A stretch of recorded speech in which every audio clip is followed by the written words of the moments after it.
Hello everyone, today I'm going to show you how to fix this leak in my Mazda MX5.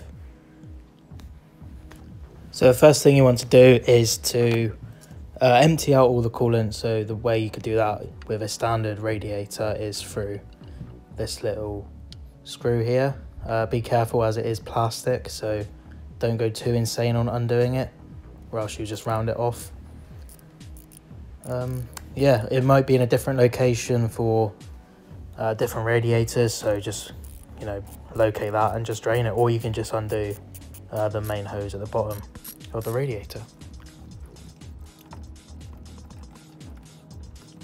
To get the coolant to flow out quickly, just undo the radiator cap.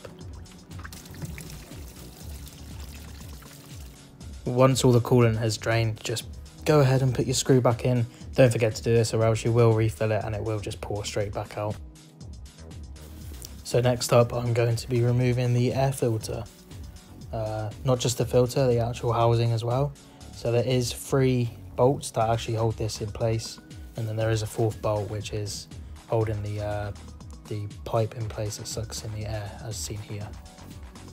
All you got to do is just undo all 4 of them and just lift it up out of the way, and that will give you a lot more room to remove the hose that I'll be replacing.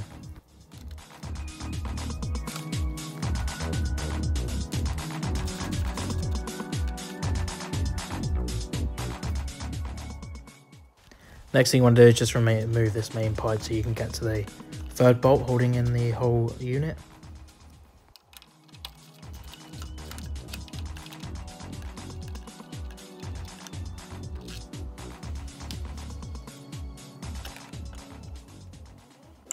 Right, next up I remove this little metal piece as it is in the way of the hose that I want to remove. So just 2 bolts, just hold it on, just undo them. They might be a bit rusted, so take a little bit of time to undo, but yeah, just gets it out of the way, and then that gives you more room to work with.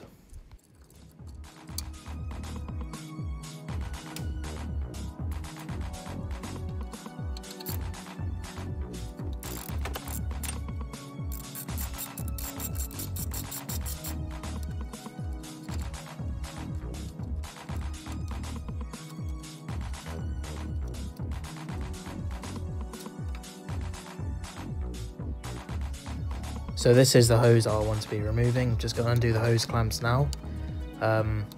This one is located right behind the power steering pump if you have a power steering on your car. If not, it's just straight underneath the air filter housing. So I'm just going to go ahead and remove the hose clamps and then just try and get this hose off.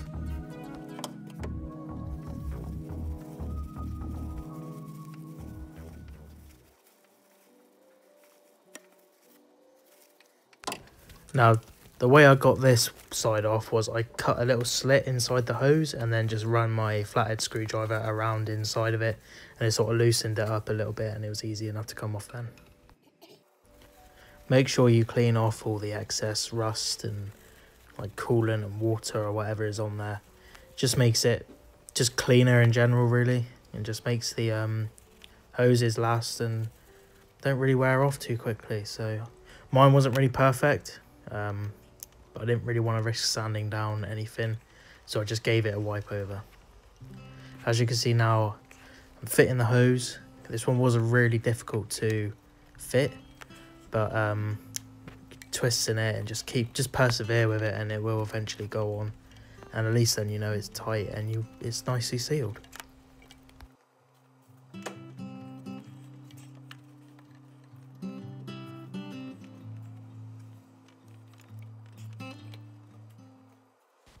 Don't forget to put on the hose clamps.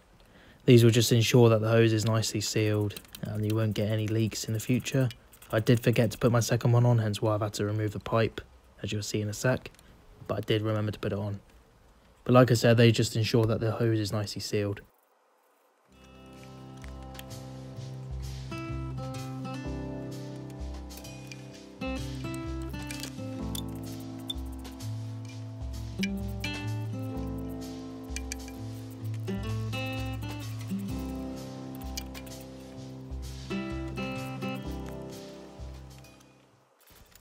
Alright, so now we're just going to be putting everything back together. Just going to be bolting this plate back on and then putting the airbox back into place. and then filling her up with coolant again, or in my case deionized water, as I am cleaning the coolant system as we speak. So here we're putting the airbox back in. Just connect up this little pillar in that hole, and then it should hold the rest of it in place for you to bolt it down again. Like I said, there's 3 main bolts holding this on. One of them is a nut, actually. It's not really a bolt, but yeah, you got 3 main ones holding it on, and then this piece here has its own one as well.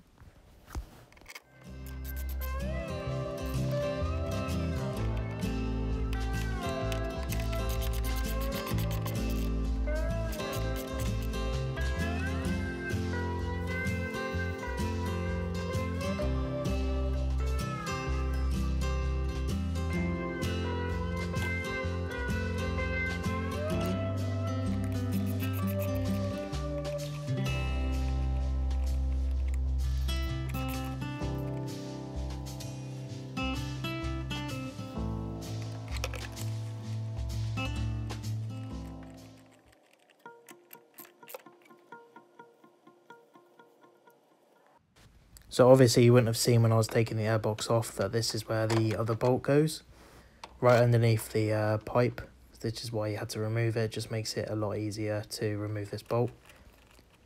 But yeah, this is where it is, and it's right behind the power steering fluid reservoir. Again, if you have power steering. If not, like I said, it's just underneath that big pipe which I've just fitted now.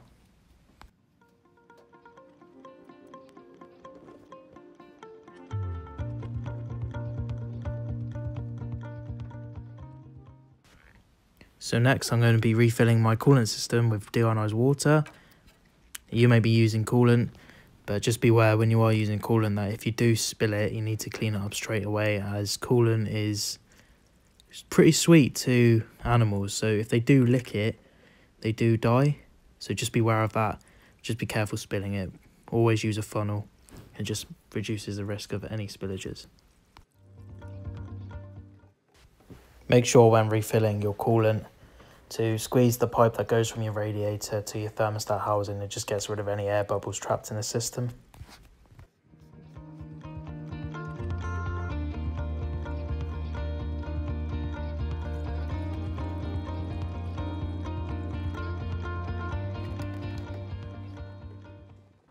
As you go along topping up the cooling system, just check to make sure there's no leaks coming out, and that way you know that this is definitely the problem.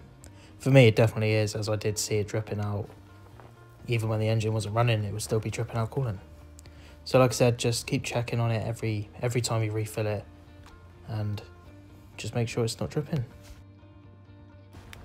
So once you are satisfied that you have filled up your cooling system, just go ahead and leave the radiator cap off and switch your engine on. Make sure that when you do switch your engine on that your heater is on full blast and it's on the full heat setting. As you can see, mine is right now.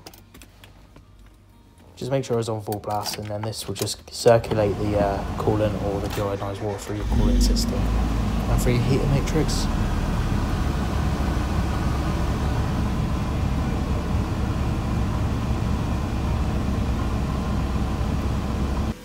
So whilst the car is warming up, just go to the same hose and just squeeze some of the air bubbles out. Also check to make sure that the hose isn't leaking still, as the hoses will leak more often when the car is running. So as you can see, the coolant now would have dropped and it has now reached temperature. Temperature gauge should be slap bang in the middle, and my fan is going, so that indicates to me that the car is sufficiently warmed up enough. So I'm going to go ahead and switch her off. So as I mentioned earlier, I'm going to be cleaning out my cooling system. So I'm going to be using the smashed up dishwasher tablet technique, just pouring that in there and then refilling the rest of my coolant system with the deionized water. Again, whilst you do that, make sure you just get rid of any air bubbles using squeezing that same hose as before. And then you go around and check to make sure there's no leaks. And if there is no leaks, then you've done the right thing and replaced the right hose. If there is, I'd look at water pump gasket and then your heater matrix hoses and stuff like that. If this video helped, please give it a thumbs up, and I hope to see you in the next video.